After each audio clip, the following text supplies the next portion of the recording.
going to start the engine just so that can charge up from the adapter in a bit. Right, so we didn't get a lot of chance to talk about sharing responsibilities. No.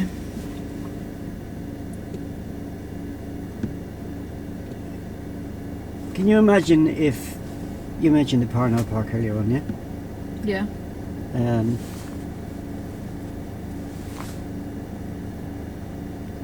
And your pupils having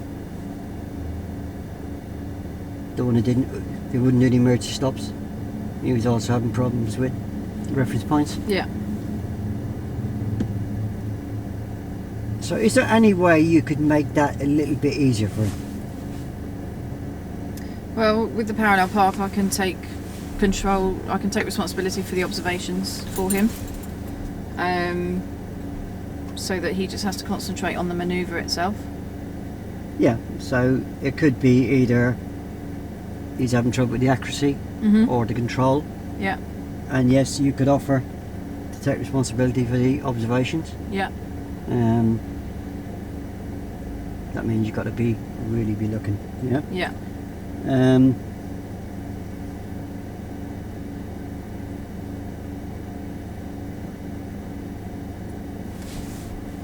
What's it really important to do with the pupil before you do this? What's really important to do with the pupil? Yeah, what's it really important to make clear to the pupil before this happens? It's really important to make clear who's responsible for what before we set off. Yeah. So that they know where they stand and I know where I stand. And then let's say he sorts out the reference points and he's getting the car in. Yeah. I would then say to him, would you like to take responsibility of the observations as well? Right. So that then he's practicing the whole routine together. Yeah. And then I would watch him, and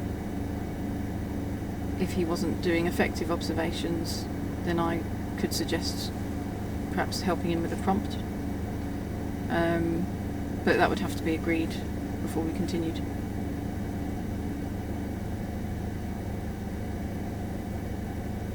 Or do you think it would be better just to watch him, or watch him or her? Well, it's always best to watch a pupil first, because they might know where to look. So they might do it correctly straight away. Yeah. And therefore they don't need a prompt. If he's not doing it correctly, let's just say he's not covering the back window.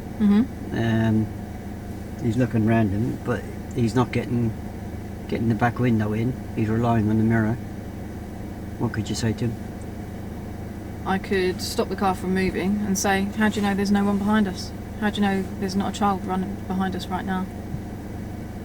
And if he says to you, I can see in that mirror, and by looking there.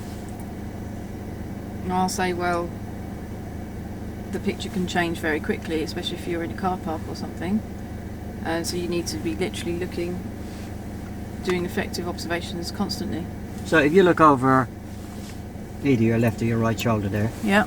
and you see the pillar between the side window and the rear windscreen, Yeah. it's quite a big pillar, isn't it? Yeah. Could very easily hide what? A person, Yeah, especially a bicycle, a child. child, yeah. So how long would it take that child to get past that pillar? To the back of the car. Yeah, Not long at all. no. So they need to be just constantly looking.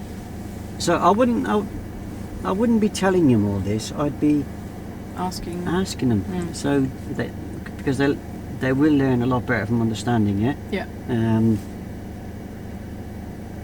And if he's figured it out for himself, he's more likely the next time to think about it, especially when it relates to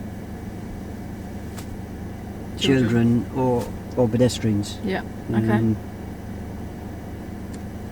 Because when a vehicle's reversing, if a pedestrian wants to cross the road, are they going to cross at the rear of the vehicle or the front of the vehicle? Hopefully at the front. But you never know, do you? What's the norm? What's the norm? But pedestrians can cross anywhere. Yeah, but where do they normally cross? I know for a fact when I'm reversing into a space, I know where they cross. What can you remember from when you're reversing into a space where they go?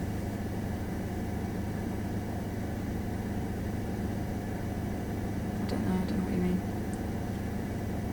Pedestrians can cross anywhere at any time. Well, I always find myself that they normally cross in the direction the vehicle's going. Right. Can you understand their logic? Because they know that they're more visible that way. If they're ahead of you.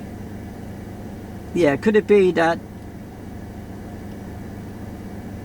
if you're going backwards, they walk behind you because They think they're you're looking assuming, behind. yeah.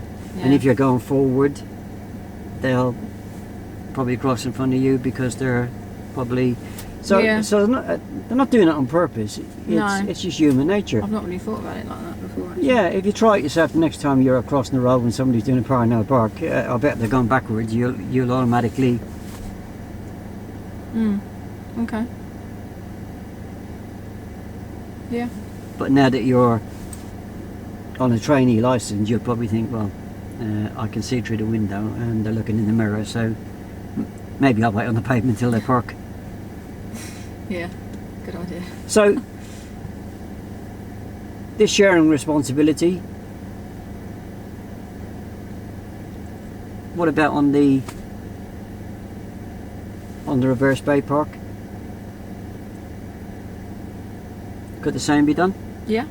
So I could take over observations for them when they're first trying it, and then once they've done it a few times and they've got into the bay with no problems, I can then discuss with them about giving them back responsibility for observations, and then they can piece it all together.